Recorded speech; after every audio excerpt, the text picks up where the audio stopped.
सुप्रभात, राधे राधे। 30 दिसंबर का current affair देखेंगे। देखिए 2025 आने ही वाला है, तो 1-2 दिन बचे हैं। अभी तक जिसने मेहनत नहीं करी 1 जनवरी से मेहनत शुरू कर दें। कैलेंडर भी आ चुका है, जो भी आपको एग्ज़ाम देना है उसका सिलेबस निकालें, आपके सामने रखें और जो है पॉइंट टू पॉइंट या टॉपिक टू टॉपिक जो है उसको कंप्लीट करते जाएँ, क्वेश्चन लगाते जाएँ। आप जो है बिल्कुल मक्कराई ना मारें या फिर जो मेहनत से हैं पीछे मत हटें। अगर अभी आलस कर लिया तो ज़िंदगी भर आपको आलस ही करना पड़ेगा, आपके पास कोई ऑप्शन रहेगा ही नहीं। तो बस यही है कि अपना काम जो है बहुत अच्छे तरीके से करते जाएँ और आप काम अच्छे से करेंगे तो सफलता मिलेगी और सफलता से आपको शांति का अनुभव होगा ही होगा। चलिए, पहला क्वेश्चन क्या है? हाल ही में देश के पूर्व प्रधानमंत्री मनमोहन सिंह का निधन हुआ। ये देश के किस क्रम के प्रधानमंत्री थे? और अभी आपको पता है कि पूर्व प्रधानमंत्री हमारे मनमोहन सिंह जी का निधन हो चुका है। ये 13वें क्रम के प्रधानमंत्री थे। ये राज्यसभा के सदस्य भी रह चुके हैं, वित्त मंत्री भी रह चुके हैं। देखिए, जब पीवी नरसिंह राव का नेतृत्व मतलब प्रधानमंत्री थे 1991 से 1996 के बीच में, ये वित्त मंत्री के रूप में इन्होंने कार्य किया। इनके कार्यकाल में वित्त मंत्री के रूप में इन्होंने कार्य किया और ये यूपीए के 2 कार्यकाल के प्रधानमंत्री के रूप में वह 2004 से 2014 तक का शीर्ष पद रहे हैं। ये मतलब प्रधानमंत्री रह चुके हैं। इन्होंने 2 कार्यकाल कंप्लीट कर लिए थे प्रधानमंत्री के और ये जो हैं भाई राज्यसभा के सदस्य के रूप में भी कार्यरत रह चुके हैं। और आप सबको पता है कि 2014 के बाद से ये हटे, उसके बाद हमारे जो अभी तत्काल में ये तीसरा काल कंप्लीट कर रहे हैं, उनका नाम क्या है? नरेंद्र मोदी जी, जो हमारे प्राइम मिनिस्टर हैं, वो अपना तीसरा काल कंप्लीट करने अभी जाएंगे या उनका चल रहा है। पूर्व प्रधानमंत्री डॉक्टर मनमोहन सिंह के निधन पर 7 दिन का अवकाश, राष्ट्रीय शोक अवकाश जो है रखा गया है, ये घोषित किया गया है। दूसरा क्वेश्चन है, भारतीय रेलवे ने किस राज्य यूटी के अंजी खंड पुल पर ट्रायल रन पूरा किया है? और इसका जो आंसर है वो है जम्मू एंड कश्मीर। ये जो अंजी खर पुल का ट्रायल जो है वो कंप्लीट कहाँ पर किया है? जम्मू कश्मीर के रियाली जिले के स्थित भारत का पहला टेबल स्टैंड रेल पुल अंजी खल पुल पर सफलतापूर्वक ट्रायल रन पूरा कर लिया गया है। यह पुल उधमपुर श्रीनगर बारामुल्ला रेलवे लिंक का हिस्सा है, जिसमें नदी तल के 331 मीटर ऊपर यह बनाया गया है। यह चिनाब जो है, चिनाब नदी आप जानते होंगे वहीं पर है। चिनाब नदी ब्रिज के बाद भारत का दूसरा सबसे ऊंचा रेलवे पुल होगा। चिनाब नदी जो ब्रिज है उसके बाद भारत का ये दूसरा ऊंचा रेलवे पुल यही कहलाएगा, जो नदी तट से 59 मीटर की ऊंचाई पर दुनिया का सबसे ऊंचा पुल होने वाला है। दोनों पुल जम्मू एंड कश्मीर के कनेक्टिविटी बढ़ाने के लिए उद्देश्य से बनाए गए हैं। जम्मू एंड कश्मीर में जो है कनेक्टिविटी बढ़ाने के लिए, संचार या साधन बढ़ाने के लिए या संचार का माध्यम बढ़ाने के लिए ये जो है इस पुल का जो है इस रेल का ट्रायल यहाँ पर किया गया है। आप सबको पता है सबसे ज़्यादा ऊंचाई पर स्थित टहरी बांध कहाँ पर है? उत्तराखंड में ही स्थापित है और ये किस नदी पर है? भागीरथी नदी पर। सबसे ज़्यादा ऊंचाई पर भारत का एक बांध है, उसका नाम है टहरी बांध, जो उत्तराखंड में स्थापित है भागीरथी नदी के तट पर। हिमाचल प्रदेश का आपने देखा होगा भाखला नागल बांध कहाँ है? भाखला नागल बांध हिमाचल प्रदेश का है और जो सतलज नदी पर स्थापित है। इसको आप नोट डाउन कर सकते हैं। देखिए, जम्मू एंड कश्मीर में डल झील पर ओवर शिकारा नामक की एशिया की पहली जल परिवहन सेवा शुरू की गई। जम्मू कश्मीर ने पीएम विश्वकर्मा योजना को लागू करने वाला पहला केंद्र शासित प्रदेश बन गया है जम्मू कश्मीर। चिनाब नदी पर दुनिया के सबसे ऊंचे रेलवे पुल का पहला ट्रायल पूरा हुआ है। 10वां अंतर्राष्ट्रीय योग दिवस 2024 श्रीनगर जम्मू कश्मीर में जो है आयोजित किया गया। उमर अब्दुल्ला केंद्र शासित प्रदेश जम्मू कश्मीर के नए मुख्यमंत्री बने हैं। ये आप सभी को पता होना चाहिए, नहीं पता है तो इसको नोट डाउन करें। उमर अब्दुल्ला। आईपीएस अधिकारी नलिन प्रभात जम्मू कश्मीर के नए डीजीपी बने हैं या नियुक्त किए गए हैं। जम्मू शहर में राष्ट्रीय सुरक्षा गार्ड एनएसजी का एक स्थायी केंद्र बनाया गया है। वो कहाँ बनाया गया है? जम्मू एंड कश्मीर में। चलिए, तीसरा क्वेश्चन क्या है? किस देश के ब्रह्मपुत्र नदी पर दुनिया के सबसे बड़े बांध को मंजूरी दी है? और इसका जो आंसर है वो है चीन। देखिए, भारत की सबसे चौड़ी नदी जो है वो ब्रह्मपुत्र नदी है। ब्रह्मपुत्र जो है नदी जब चीन में पहुंचेगी भाई, तो वहां पर सबसे बड़े, दुनिया का सबसे बड़ा बांध इसी पर बनाया गया है। किसके द्वारा? चीन के द्वारा बनाया गया है। जैसे देखिए, इसके अलग अलग, ब्रह्मपुत्र नदी का नाम अलग अलग जगहों पर अलग अलग बोला जाता है। जैसे अरुणाचल प्रदेश में पहुंचेगी तो दिहांग उसको बोला जाएगा। और ये जैसे ही भाई ये इधर बांग्लादेश में आएगी तो इसको जमुना बोला जाएगा, ब्रह्मपुत्र नदी को। और जैसे ही ये गंगा नदी में मिल जाएगी तो इसको मेघना बोला जाएगा। तो अलग अलग जगहों पे जाएगी तो उसका नाम अलग होता जाएगा। पर हमारे भारत की सबसे चौड़ी नदी जो है ब्रह्मपुत्र नदी है, और इसी नदी पर चीन का सबसे बड़ा जो है ये पुल कंप्लीट होने वाला है। चलिए, पुल नहीं सॉरी बांध। चीन ने तिब्बत में ब्रह्मपुत्र नदी पर दुनिया के सबसे बड़े 137 बिलियन डॉलर के बांध को मंजूरी दी है। ये 14 वर्षीय योजना का हिस्सा है। चीन की 14 वर्षीय योजना जो चलती है उसका ये हिस्सा बनाया गया है, जिसमें सालाना 300 बिलियन किलोवाट घंटे से अधिक बिजली उत्पादित हो सकती है। इसमें जो है ये बिजली उत्पादन का आपको मेगावाट से बताया गया है। ये विशाल घाटी में बनाया जाएगा। यह बांध हिमालय की विशाल घाटी में ये संपन्न किया जाएगा। यहाँ ब्रह्मपुत्र नदी यू टर्न लेकर अरुणाचल प्रदेश फिर बांग्लादेश में बहती है, जो मैंने आपको बता दिया है। अलग अलग नाम भी बता दिए हैं। तो चीन से संबंधित चीन का मशहूर फैशन ब्रांड सीन 4 साल की पाबंदी झेलने के बाद भारतीय बाजार में वापसी करेगा। ये आप सभी को हमने कल बताया था और आपको याद भी ये होना चाहिए। चीन में मानव युक्त अंतरिक्ष यान शेनझोंग 19 लॉन्च किया गया। पेरिस पैरा ओलंपिक 2024 में 220 पदकों के साथ चीन पदक तालिका में शीर्ष पर है। बैडमिंटन जूनियर चैंपियनशिप 2024 चीन में आयोजित की जाएगी। चीन ने दुनिया का सबसे तेज रोबोट लॉन्च किया है। किसने? चीन ने। स्टारलिंक से स्पर्धा करने के लिए चीन ने अपना पहला सैटेलाइट कंसलेशन नेटवर्क लॉन्च किया है। चीन ने दुनिया की पहली carbon fibre high speed train का अनावरण किया है। किसने?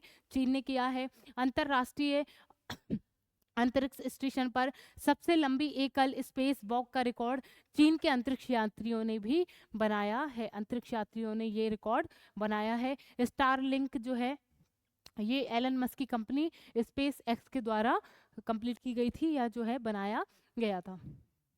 चौथा क्वेश्चन है, हॉकी इंडिया लीग 2024-25 की शुरुआत कहाँ हुई? और इसका जो आंसर है वो है उड़ीसा। क्या आंसर है? उड़ीसा में इसकी जो है शुरुआत हुई।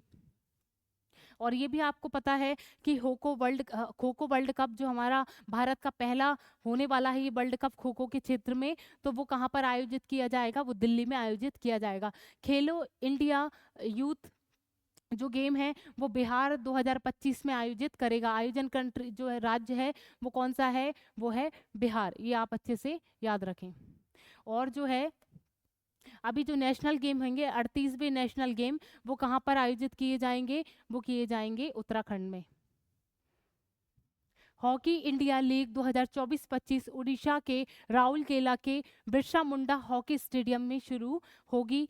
लीग 2 चरणों में होगी। पहला चरण जो है 28 दिसंबर से 18 जनवरी तक चलेगा। उसके बाद दूसरा चरण जो है 19 जनवरी से शुरू होगा। ये 2 चरणों में कंप्लीट होने वाली है। सेमीफाइनल 31 जनवरी को होंगे, जबकि ग्रैंड फिनाले 1 फरवरी 2025 को होने वाला है। ये फिनाले 1 फरवरी को होने वाला है 2025 में। हॉकी इंडिया की स्थापना जो की गई वो 20 मई 2009 में की गई। मुख्यालय नई दिल्ली में है और अध्यक्ष जो है दिलीप तिर्की इसके अध्यक्ष हैं। हॉकी इंडिया जो संस्था है उसके अध्यक्ष। 5वां क्वेश्चन है, किस देश की क्वींस यूनिवर्सिटी बेलफास्ट और कन्वेंट्री यूनिवर्सिटी गुजरात के गिफ्ट सिटी में अपना परिसर स्थापित करने जा रही है? और ये किस में करने जा रही है? ये किसकी यूनिवर्सिटी है? कौन से देश की है? वो है ब्रिटेन। ब्रिटेन की ये यूनिवर्सिटी हमारे गुजरात के गिफ्ट सिटी में ये अपनी यूनिवर्सिटी स्थापित करने जा रही है, या उसका परिसर स्थापित करने वाली है। हमारे भारत ने भी जैसे IIT दिल्ली का जो है वो एक ब्रांच हमारे अबू धाबी में स्थापित कर दी है IIT दिल्ली ने। IIT मद्रास ने जो है तंजानिया के जंजीबार में स्थापित करी है। तो हमारे भारत की भी बहुत सारी यूनिवर्सिटी जो है बाहर किसी विदेश में जाकर अपनी यूनिवर्सिटी स्थापित करती हैं। तो ब्रिटेन की यूनिवर्सिटी, ये 2 यूनिवर्सिटी हैं जो हमारे ब्रिटेन से, या मतलब हमारे गुजरात की गिफ्ट सिटी में स्थापित की जा रही है। यह एक महत्वपूर्ण कदम है क्योंकि भारत और विदेशी शैक्षिक संस्थानों के लिए आसान नियमों के तहत ये दरवाजे खोल रहा है। छठवां क्वेश्चन है, पार्कर सोलर प्रोब ऐतिहासिक रूप से सूर्य के सबसे करीब पहुंच गया है, यह किस स्पेस एजेंसी से संबंधित है? इस बताइए इसका आंसर क्या होगा? ये जो आंसर है वो है नासा, अमेरिका की अंतरिक्ष कंपनी के द्वारा ये जो है सूर्य के सबसे करीब पहुंच गया है। ये जो स्पेस एजेंसी है वो किसने किया है? ये किया है नासा। ये पार्क सोलर प्रोब जो है भाई, इन्होंने पहले नासा ने जो अमेरिकी अंतरिक्ष एजेंसी है उसके द्वारा ही भेजा गया था। ये सबसे ज़्यादा सूर्य के नज़दीक पहुंचने वाला ये जो है ये रॉकेट बन गया है। ये नासा के द्वारा, अमेरिकी अंतरिक्ष कंपनी के द्वारा ये बनाया गया था। जाक्सा आप सभी को पता है ये जापान की अंतरिक्ष कंपनी है, इसरो हमारे भारत की है, और जाक्सा ने एक लकड़ी का उपग्रह लिग्नोसैट कंप्लीट किया है जो अमेरिका की सहायता से किया गया है। और स्पेस एक्स जो आप जानते हैं एलन मस्क की कंपनी है। स्टारशिप जो दुनिया भर का सबसे ताकतवर रॉकेट जो है स्टारशिप जो है एक्स स्पेस एक्स के द्वारा बनाया गया है। और इसी को टक्कर देने के लिए चीन ने अभी जो है उस पर काम करना शुरू कर दिया है। हम कल परसों की क्लास में ये भी पढ़कर आए हैं। नासा ये 2018 से लॉन्च किया गया है, या 2018 में लॉन्च कर दिया गया था। इस मिशन को सूर्य के बाहरी वायुमंडल और सौर हवा से उत्पत्ति का जो है पता लगाना इसका उद्देश्य है। ये 2018 में ही इसको लॉन्च कर दिया गया था। ये सूर्य की सतह से 1.6 मिलियन किलोमीटर की दूरी पर सूर्य के अब तक के सबसे करीब पहुंचने की यात्रा सुरक्षित तरीके से पूरी कर पाया है। ये अमेरिका के जो है अंतरिक्ष कंपनी ने कर दिखाया है। या इसकी स्थापना, नासा की स्थापना जो हुई थी 29 जुलाई 1958 में इसकी स्थापना की गई थी। ये वॉशिंगटन डीसी इसका मुख्यालय है, और अध्यक्ष जो है बिल नेशन इसके अध्यक्ष, नासा के अध्यक्ष अभी हैं। 7वां क्वेश्चन है, किस केंद्रीय मंत्री ने विकसित पंचायत कर्मयोगी पहल शुरू की है? और इसका जो आंसर है वो है डॉक्टर जितेंद्र सिंह। ये जो है विकसित पंचायत कर्मयोगी पहल जो डॉक्टर जितेंद्र सिंह द्वारा की गई है। राजनाथ सिंह आप सभी जानते हैं कि ये जो है हमारे रक्षा मंत्री हैं। निर्मला सीतारमन ये आप भी जानते हैं कि वित्त मंत्री हैं। इनने अभी अभी हमने देखा था कि इनको 28 रैंक प्राप्त हुई थी फोर्ब्स के द्वारा। दुनिया की सबसे ताकतवर महिलाओं की एक लिस्ट बनी थी, टॉप पर भी देखा था हमने, पर हमारे भारत की 28 नंबर पे इनको रैंकिंग प्राप्त थी निर्मला सीतारमन जी को। एस जयशंकर कौन है? ये जो है भाई हमारे विदेश मंत्री हैं। देखिए इन्होंने जो है अटल बिहारी वाजपेयी की 100वीं जयंती के उपलक्ष्य में सुशासन दिवस जो हमने मनाया उस मौके पर विकसित पंचायत कर्मयोगी पहल की शुरुआत की। इसका उद्देश्य निर्वाचित प्रतिनिधियों और अधिकारियों की क्षमता योग्यता बढ़ाकर पंचायती राज संस्थाओं को मजबूत बनाना है। 8वां क्वेश्चन है, मैया सेंडू ने किस देश के राष्ट्रपति के रूप में शपथ ली है? ये जो ली है भाई मालडोवा। मालडोवा में इन्होंने ये राष्ट्रपति बन गई है। इनका नाम क्या है? मैया सेंडू। क्या नाम है? मैया सेंडू। देखिए इसकी राजधानी का नाम क्या है? चिसिनाउ इसकी राजधानी है। मुद्रा का नाम है मेल्दुआ वन ल्यू इसकी मुद्रा है।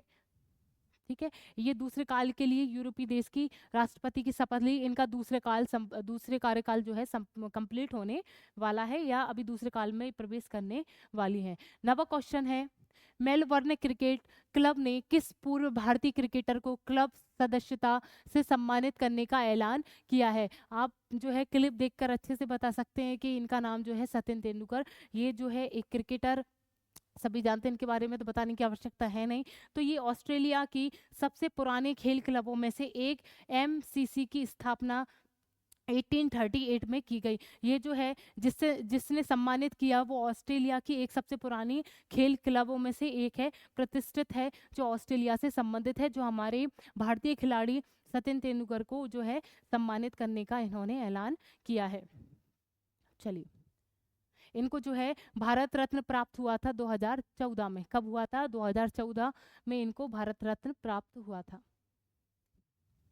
10वां क्वेश्चन है, लास्ट क्वेश्चन है, 2024 में कौन सा देश 129 बिलियन डॉलर के धन प्रेषण के साथ सबसे बड़ा प्राप्तकर्ता बनकर उभरा है? और वो उभरा है भारत। सबसे ज़्यादा धन की जो है, इसका क्या मतलब है? धन प्रेषण का मतलब है कि हमारा भारतीय नागरिक जो है अमेरिका में जाएगा, रोजगार करेगा, और वहाँ से जो है अपने परिवार के लिए जो पैसा भेजेगा उसको जो है धन प्रेषण बोलेंगे, या अपने ही उसमें खर्च करेगा या अपने परिवार को भेजेगा, भारत में भेजेगा, तो उसको धन प्रेषण बोलेंगे। तो इस पे टॉप पर हमारा भारत है, दूसरे नंबर पर मैक्सिको और तीसरे नंबर पर चीन है।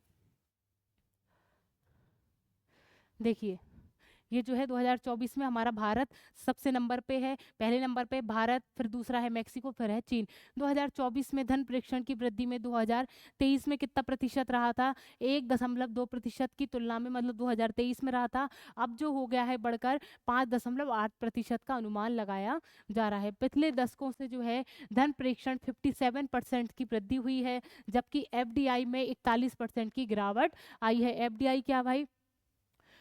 फॉरेन डायरेक्ट इन्वेस्टमेशन, ठीक है। तो इन्वेस्ट जो आपने करा है, विदेश के लिए इन्वेस्ट किया है, या हम इसको बोलेंगे जो हम भारत के लोग जो है मतलब विदेश के लोग जो किसी व्यापार में या किसी उद्योग में पैसा लगाते हैं, उसी को हम जो है उस पैसे को हम ये बोलेंगे एफडीआई। इसमें जो है गिरावट आई है, 41% की इसमें गिरावट आई है। चलिए ये 10 क्वेश्चन कंप्लीट। अब मैं आपसे कल मिलूंगी। राधे राधे।